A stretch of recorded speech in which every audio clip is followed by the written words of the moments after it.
Hello, everyone. My name is Olga Mileko, and I'm a marketing specialist at SoftServe. And I would like to welcome you to the SoftServe webinar, Product Management in Outsourcing. I'm very happy to have all of you here joining us today.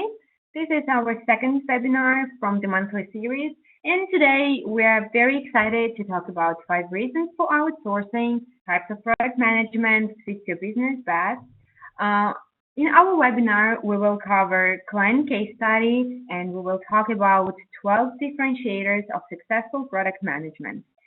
Our webinar will last for 30 minutes plus 5 minutes for questions and answers. Your questions to the related topic or matters you can send to the email address, which you can see at the left bottom corner, at the right bottom corner of each slide. That is webinar@softserveinc.com. Also, you can chat your questions in the WebEx online chat, and we will be happy to answer them at the end of the presentation. Also, if you might have any issues with the sound or video quality, please don't hesitate to drop us a line in live chat or to the webinar email. And now, I would like to introduce to you our two speakers. That is Roman Pavlyuk and Roman Kovalchuk. Let's start with Roman Kovalchuk, who is a Service Product Management Director at SoftServe. Both of them have more than 10 years experience in establishing product and project management practices in software development industry. They work closely with the clients, and now I'm delighted to give word to our main presenter, that is Roman Kovalchuk. So Roman, can you please introduce yourself? Yep, sure. Hi, as you already know, my name is Roman Kovalchuk, and except the fact that I am enjoying the working of service product management for years, I'd like to share a couple more facts about myself. So I am a happily married man. I have 3 kids, 2 boys and 1 small pretty lady. I like traveling. I really enjoy the moments of silence when the kids are finally sleeping, and I think the guys who are the parents really understand me here. Roman, Pavlyuk. Ladies and gentlemen, my name is Roman Pavlyuk, and I'm working at SoftServe as a solution service product manager. I'm actually an active product manager, technical product manager right now at SoftServe, leading about 3 projects here.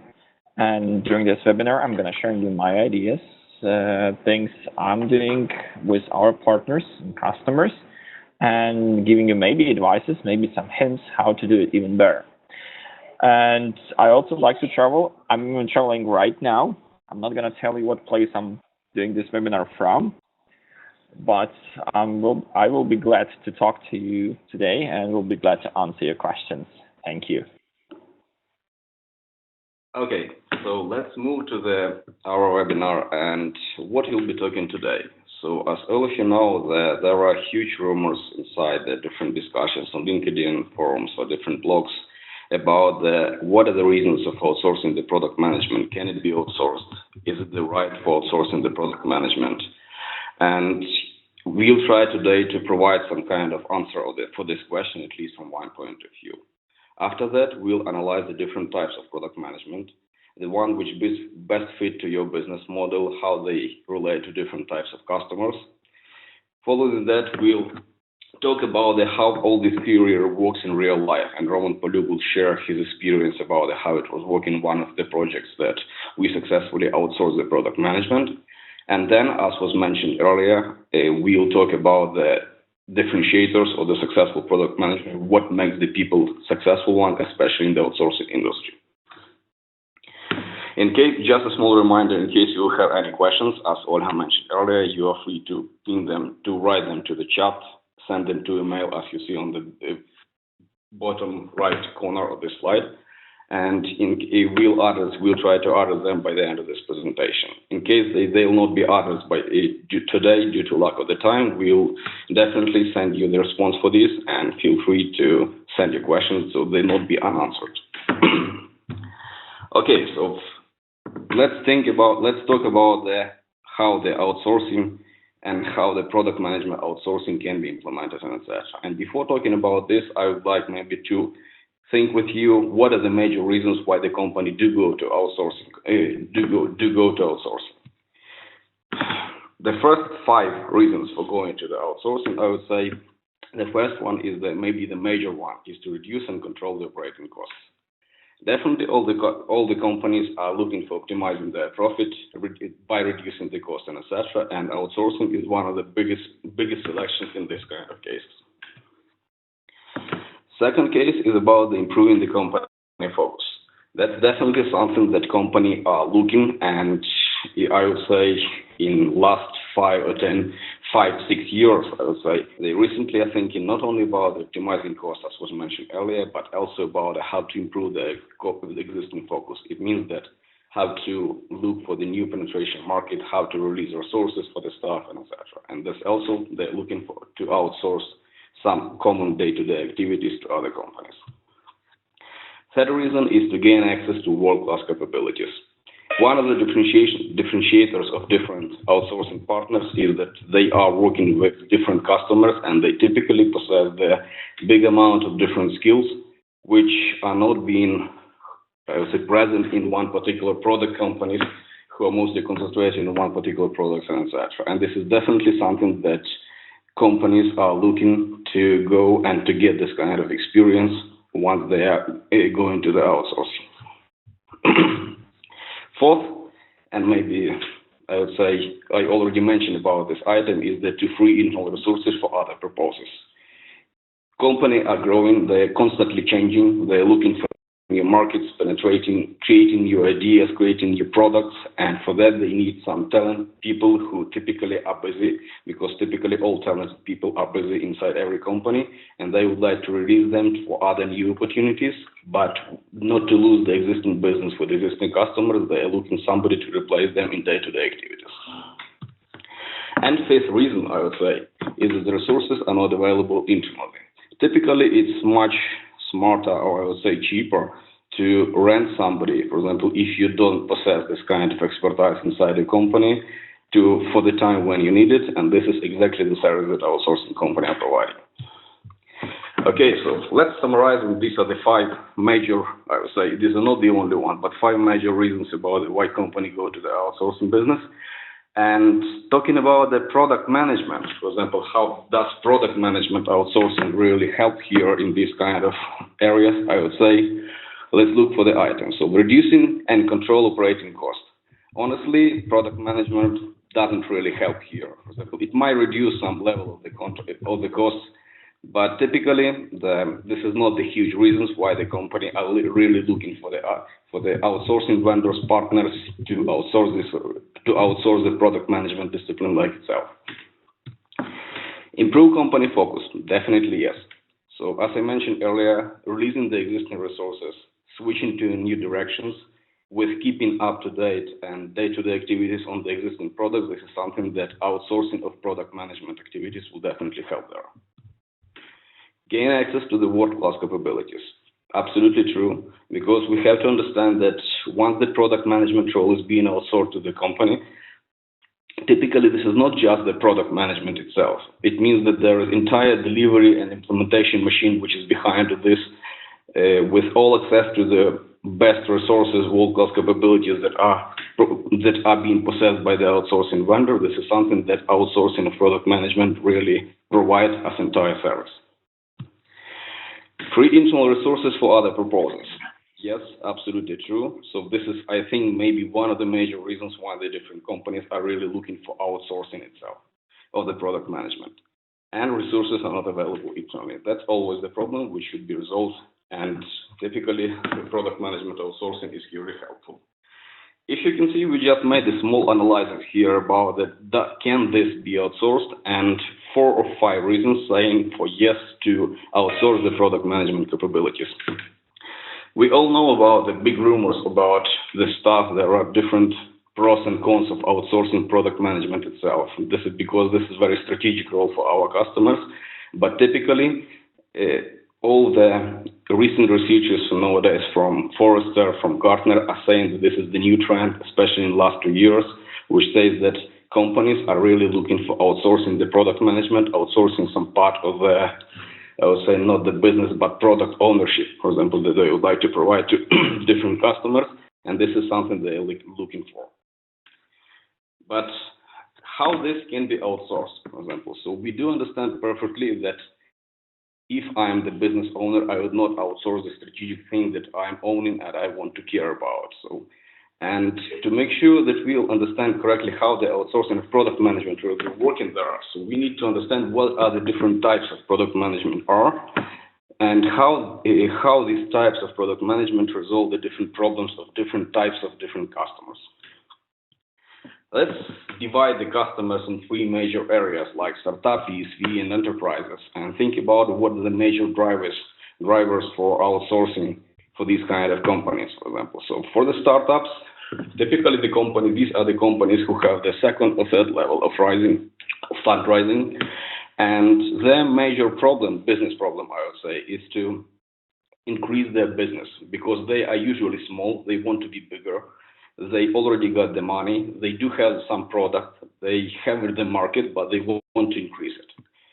They have the team who implemented the product because they achieved this level of second or third level of fundraising, but they would like to concentrate on business growth because these people do have the pretty good understanding about how this product works, what it benefits to the existing customers in future one. And one of the items which really motivates them to go to looking for different outsourcing partners is to focus on business growth, as you see here, and to find the partner who will really take care about the product implementation. For example, once they will be concentrating on business growth. Another very important item is to access to a talent pool. As product is growing, there are new demands for them, new technology trends should be implemented there, and typically small startup companies that don't possess this kind of talents, resources, if you wish,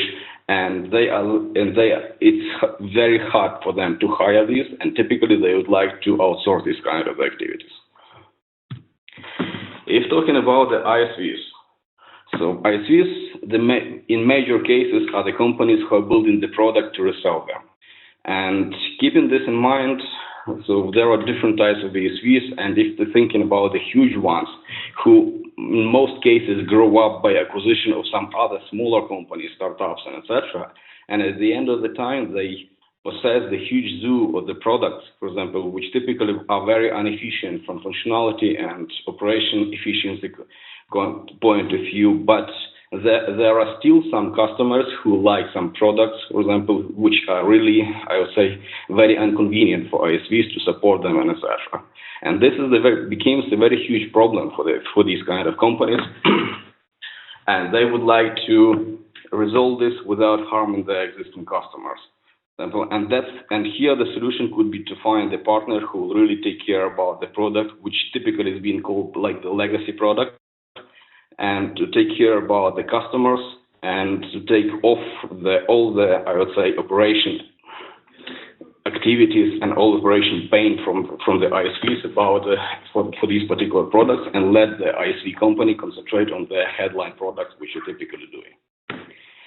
Another, I would say, very not recent, but in the last 2 years, it became very, I would say, prominent, being said by our ISV customers, that they are saying that what they are looking from the different outsourcing partners or partners itself, they would like to make sure that these partners will be aligned with their business. As I mentioned earlier, the business of ISVs, typically they are the product companies, and as a result, they would like to share the risk of product not to be successful, for example, of product being successful in the market, adopted by the end users, and all these kind of activities and success. They like to share this risk and success with their partners either. If we'll think about how the typical model of the outsourcing partner and ISV company works right now, in typical relation, it is that ISV company do provide the services and they care about the service quality, service capability, which not typically exactly the same, I would say primarily driving the product success itself.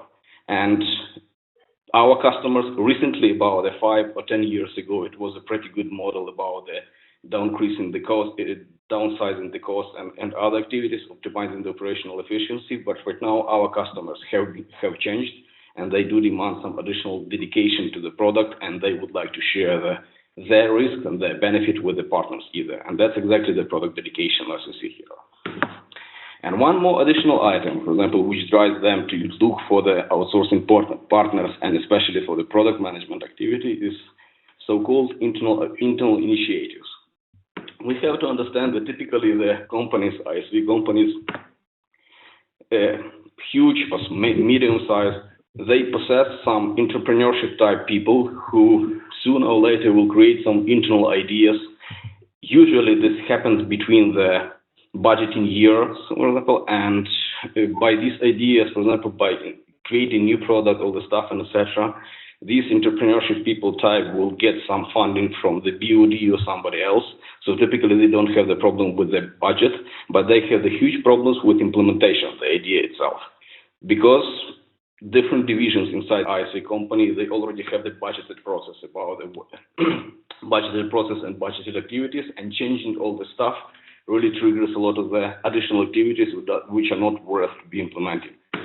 So that's why typically these kind of small initiatives or big initiatives inside the company which happen during the year and have not been planned properly on the budget year when the budget has been created, typically are being outsourced. And what I see companies are looking in outsourcing partners about this kind of initiative. They're looking for the partner who will take the risks and take care about the implementation of the entire product for this particular initiative. Okay, and the last, I would say, type of the customer is enterprises. We can talk a lot about this type of, but in short, we should understand that what enterprises want, they want the full-scale solutions, and full-scale solutions cannot be done without proper product management, proper solution management, all the stuff, and etc. So here the product management role is mandatory, and there is, I would say, no even discussions in the world right now. Do we need the product management for enterprise customers, especially when you're providing the full-scale solution? Okay, so we just discussed the different needs and types and different types of the customers, why they are looking for the outsourcing and how they are looking, what they're looking in what types, for example, of the business tasks they are giving to the outsourcing vendor in order to see the implementation of their business goals. Now let's talk about the types of product management. Most of you know this is the Pragmatic marketing framework, which typically describes all the activities which product managers do. There are a lot of them, as you see here. But if we'll, for example, if we'll group them in some kind of group, for example, so we can divide them in three major groups. First group is called strategic or product line or strategic product managers, who typically, I would say, are responsible for the business part of the product. They are generating the business idea, they are owning the business strategy of the product, how it should work, how they're profitable, where are the partners, and etc. As you see, all these activities they are performing. So in a nutshell, these are the guys who are taking the commitment from business point of view for the success of the product. Another group we can see here called the marketing product management, these guys are typically responsible for revenue part, I would say, of the product, or for the customers, or for the demand that should be generated for the product that has been generated by some idea from the strategic product manager. These guys are typically thinking about who are the target customer, what is the right launch plan, what are the marketing activities should be done there, what are the sales process and channels, how to promote all the stuff, and etc. And at the end, they actually are responsible for the demand in the market and adoption of this particular product by the end users. And third group is the technical product management, and these are the guys who actually perform the implementation of the product. For example, so their major task is to create the product itself. So to create the product which satisfies the idea and business plan from the strategic product management, and definitely fits for the requirements from the marketing product managers in terms of who is the target audience, etc. So if you look for this in a nutshell about how we can divide this kind of three roles. So strategic product manager is responsible for the idea, marketing product management is responsible for revenue, and technical product management is responsible for the cost. Okay, now let's come back to our three types of customer and see how the different roles of these customers do reflect the needs that we discussed earlier. So talking about the startups, they typically are looking for technical product managers. They are not looking for marketing and strategic product management because this actually their business is, and this is the stage where they are, and this is the resources they possess internally, and they don't want to outsource these activities. But if talking about the technical product management, in terms of the guys or the partners who will take care about the implementation, something that they wish to sell somebody, or they have the idea about, or grow it, or maintain it, all this stuff, this is something that they are looking for. If talking about the ISVs, they definitely are looking for technical product management. They also are curious about the marketing product management because, and we can see this in different relations. For example, so we have one of the customers who's asking us to create the marketing campaign for their product, to talk about how to increase their penetration rate on the market, etc. And this is something that is very interesting for them, at least in terms of consulting, etc. Regarding strategic product management, is definitely not, because this actually is the business of the ISVs, and this is something that nobody will give to somebody else, and that's why maybe we hear this kind of a discussion, because how we can outsource the strategic product management, this is very strategic item, etc., and that's exactly the answer. So we can outsource for ISVs the technical marketing product management, but regarding the strategic role, this is never being outsourced because this is actually the business of ISV itself. And talking about the enterprise customers, for example, so technical product management is definitely need to be done. Strategic product management, they are also looking. We remember they are looking for entire full-scale solution, which means that there should be somebody who will take care about the even idea generation and even optimization of that, and following through the entire cycle, and even how it will create the business and etc. for the enterprises. Regarding marketing product management, typically this is not being outsourced because in most cases, enterprises are the consumers of the product that has been provided to them. And typically they do have these roles inside the organization. Okay, so now I'm passing, this was all the theory, as I mentioned, about what are the reasons, how they should work with different customers. And now I'm passing the words to Roman Pavlyuk, who will describe our existing case study, how it was working with one of our customers. Roman? Okay, so the customer I'm going to be telling you about right now is the company that is kind of transitioning from a pure startup mode to an ISV. And they came to SoftServe, as Roman mentioned, because of those 5 reasons companies looking for outsourcing partner. But they mentioned 2 things. They mentioned 2 things that they'd like us to take a full technology leadership. So meaning like offloading the engineering organization, which most likely doesn't exist at that time. We know that it's now all at SoftServe. Second thing they said that we need to have we didn't want to actually explore what services SoftServe can provide. We want to have like a one layer of contact where we set the goal to, that will talk to our strategic, they have this position called Chief Strategic Officer, and we'll reply back with the product done.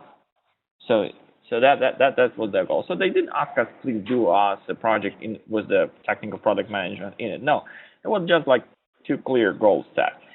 So of course we decided to follow the technical product management model, and we start with iteration 1, actually like milestone 1, where we first accepted their goals and ideas. So we told them, okay, Mr. Customer, what are your goals? So what are the goals for the product? What should it deliver in a generic? So they said like, oh, we want this, and that. And company works in the security and cybersecurity domain.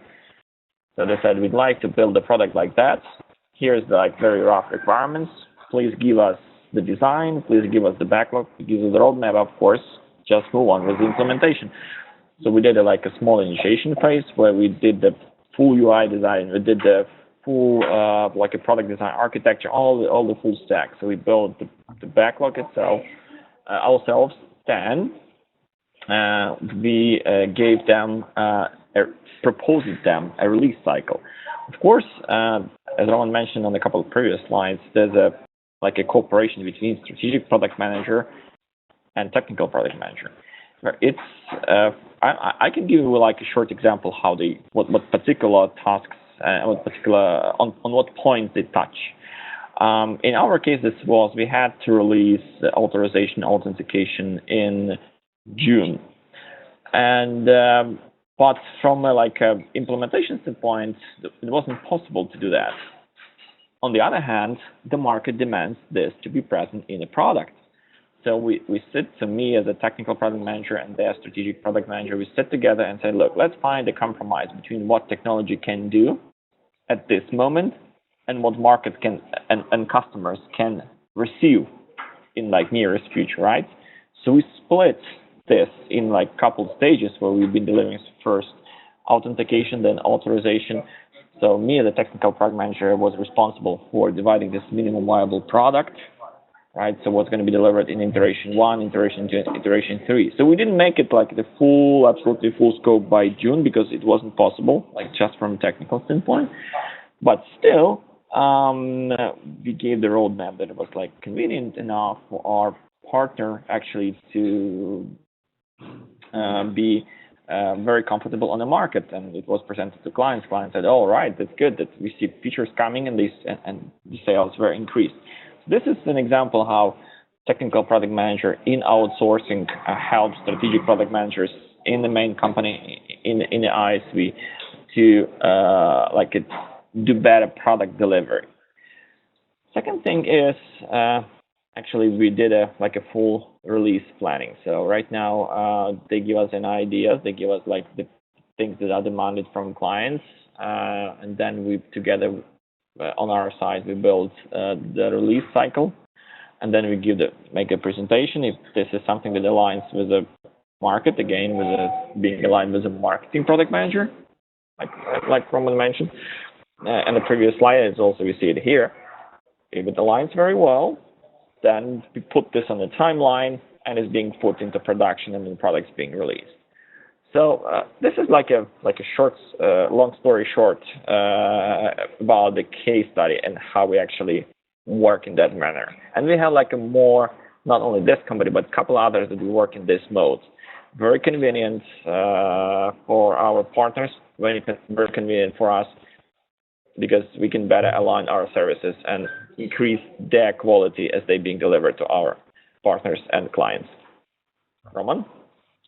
Yeah, thank you. Thanks, Roman, for sharing this experience. As I mentioned, this was a very good example how this actually works in the outsourcing. There was, the technical product manager was sharing the product responsibility, like Roman mentioned above. And to understand how this can really be successful, because Roman just shared he's not selling because of the NDA activities and etc., but it was a really successful product. We had a pretty good feedback from the customer, and that is really the case for ourselves, but how it was achieved to be successful. And we created this final part of our presentation in order to talk about what are the major differentiators of the product managers to be successful, especially in this kind of the relations with the customer. If talking about the scope, for example, I would say, so we can talk about the 4 major things that really need to be considered by the product managers and finding the balance between in the prioritization activities, like for adding the features into the scope, removing them, and etc. And first item, you as a product manager, you should always remember is to divide the customer requirements and the product requirements itself. We can talk a lot of stories about how this differs, how it's influenced all this stuff, and etc. But very small one, you should understand that product requirements typically a little bit wider compared to the customer requirements, and this is always you should understand. And not all the customer requirements typically should be implemented with the product right now, even if there is a huge pressure for the customers. It's always your call as a product manager to make the right selection for what it is right and to what will be, I would say, done in shortest time to bring the best value for the customer, for the end user. Another item which I would like in terms of scope to concentrate is to don't make the innovation with value. We a lot of us have the technological background people. We do like a lot of innovations. Inside technology, there are a lot of trends which are driving a lot of innovations and etc. But in cases of some particular products in which you'll be assigned working, etc., so you should understand that not all innovations do bring the value.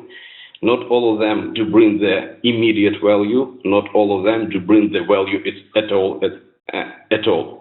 So you should always remember that does the innovation that you are inspired or something that you are bringing into the scope of the product, for example, so will really bring the value for the product itself. Features versus benefits, it's obvious, it's related. You don't mix the features and benefits. And I would say maybe the item here, you should always consider the items that you're adding to the scope to be implemented in your short-term or long-term activities. You should always understand the source, how these features are created. Does it came from the inspiration of yourself, of your team, or somebody else, and we are calling this nice to have feature, or this is really something demanded by the end customer and has been provided by the market voice, for example, in different circumstances, from your marketing product management or from your own experience or something like that. If talking about the roles, for example, so we are saying that there are 3 common best practices, for example, so that should be followed in order to be the successful as a product manager. You should always distinguish yourself from your customer. Typically, customer is the one who is paying you the bills, for example, who is providing you the vision and etc. But you, as a product manager, always have some level of expertise, subject matter expertise, and you are the one who are making the calls what features to include into some particular product or not. And you should always to understand that once you're making these kind of calls, don't go into the trap of providing the features that you like yourself, for example, so instead of the one that customer wish. So that's the very important item, because at the end you'll create the product that you like, but not will be bought and successful by the customers. Distinguish the customer and the end user. This is very important item either. So you should understand that even by satisfying the customer requirements, for example, so implementing the features and etc., you should always understand that success of the product for your customer, either who is typically the buyer in your case, for example, who is paying you bills and etc., his success is dependent by the adoption of this particular product by the end users. And in some cases, for example, so something that customer wish to be implemented, and you see that this doesn't fit for the end user requirements and doesn't bring the value or benefit to the end user, this is something that you should always consider. And of course, perform the stakeholder identification. This is a very important item, for example, especially at the early stage of the product development, to make sure that you are speaking with the right people. So this is very common, I would say, mistake to make sure that if you poorly perform the stakeholder identification, for example, you didn't figure out who is really the influencer for the product and who is really the decision maker about the user epic stories, all the stuff, and etc., you may spend a lot of the time and effort of your team to understand, to satisfy, and to get the information to provide the market a voice from the raw person, and at the end of the time, you'll figure out that you should redo everything from scratch. In terms of process, for example, so there is one good recommendations about the focus on building the right product instead of building the product right. We all know that a lot of outsourcing companies do have established the huge processes about optimizing the existing resources and etc. And this is very, very good. But you are the one that you should that always have to make the call about does this particular process that I am following really brings the benefit for the product. If it is, definitely you should follow them in terms of quality or something like that. But if you see that it generates just the pain or something like that, it's you are the one who have to make the decision that we shouldn't follow some particular process, maybe choose another ones. We know there are a couple of them currently present, like the methodology of the development activities, all the stuff, and etc. So you should always remember that processes and activities for building product right are present just to bring the value for the product. If it doesn't bring the value for your product, you can skip them, and you should concentrate on the success of your particular product. Create the balance between impressive specification and impressive products. This is always, especially when you have been working with the business analyst people and different consulting companies who are creating you some kind of specification requirements for future product, all the stuff. This is something that you should always remember, because you can spend a lot of the information, for example, like in the box describing the ideas, for example, of your vision or vision of some, for example, subset of the team, and without validation of this particular vision, for example, with your end customer and with your buyers, for example. So you may spend a lot of the time for creating the nice, impressive, and very valuable from your point of view specifications, for example, but at the end of the day, you came for approval to get the budget for this kind of implementation, that you have the answer of no, which will mean that you lose the time there. And I would say the last area, which always are being forgotten, especially by the routine of the product management activities, is to don't forget about the business of the product. And talking about the business of product, for example, so you always have to differentiate good product from a good business model. So business model is something where how the product generates the profit for somebody, for yourself, for your buyer or somebody else.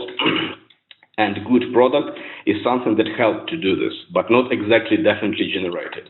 Good example is just a small one. We all know about the Google search engine, whose business model is about the advertisement, but product itself is the search engine. And as you can see, there are different users of all of the stuff, and you should always remember about this once you'll be implementing this product and prioritizing different features there. You should always, from business point of view, remember about what is the complete product and what is the sellable product. What is the difference between them? We all know that typically especially when you're starting the building product, you're being pushed to implement some smaller version of the product, for example, demo version or alpha version about the implementation. And typically this is because the customer do want to have the quick wins, and this something should be done. But don't mix about achieving these quick wins with really implementation of the product success. This definitely you should always remember that you created at some point if you sellable product, which is being tested on some amount on the end customer and providing you the feedback, but there is still a lot of the work to be done in order to achieve the final success as was initially planned by the strategic product managers. And that understand if it's the product launch or a success, that's exactly the issue as I mentioned earlier. You should always, by the way, this is a very common mistake with the product manager, especially the outsourcing. So typically there is a huge feeling about that once the product has been launched, that's actually success. This is not exactly the case. Typically the launch of the product, especially in the early stages, this is the testing launches, and there could be short win success, but this doesn't mean the product is successful in the market. There is a lot of work to be done there. Okay guys, so we finished. Great. Thanks, Roman, for great presentation and your valuable insights on product management. So let's check now our email box to see if we have any questions coming in. Okay, so here I am checking. Oh, here are some couple of interesting questions. So here's the first question. How can you guarantee that your product vision will match buyer's vision? That's a very interesting question. For example, I can pass this answer for this question to Roman, for example, as he was actually talking about this on the case study. Roman? Yeah, great questions. I've been asking this all the time. So, well, first of all, the technical product manager, the person who's gonna lead that on well, let's say SoftServe side or on the vendor side, should be a subject matter expert, or at least have access to the team of subject matter experts for the particular domain. For example, speaking about this case study that I was just showing you, this was related to security networking. And speaking about me, I'm proficient in networking and security. I created telecommunications and information networks, so I have the technology background to do that. And also, I've been working in many companies, many projects before, where I was dealing with setting up the big clusters of information and so on. Well, that's why actually my subject matter expertise now plays kind of like a product knowledge role. So that's generically. Second thing is, of course, your vision may differ from a vision of the chief strategic product manager. That's why you have to be in sync with this person, and taking into account that again you have enough general and practical expertise in the area. You're also handling the communication with the strategic product manager. Well, that is something that will lead to the case where you shouldn't really go far apart of like vision that the company that request services has. Yeah, and I would add here, for example, you should always remember that as a product manager, for example, especially a technical one, so if your vision really starts bothering, for example, the strategic product manager vision, you can be fired quite easily. So that's also one of the influencers for the customers. Great. Thank you, guys. And one more question to go. What is the difference between product owner in Scrum and technical product manager? Yeah, this question is very often being asked, and honestly, this is driven by very well known about Agile Scrum methodology, which is really describes pretty good about the product, project, and product development process by itself, like as DLC. And there are different rules about how it should be done in order to provide the better releases and etc.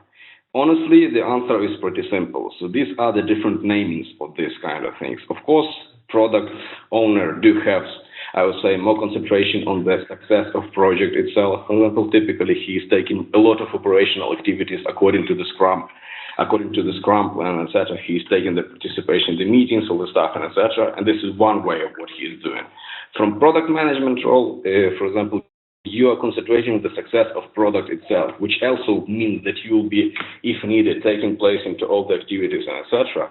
For example, and following this kind of product owner role. But in general, for example, you should understand that this is just the different namings in terms of product success.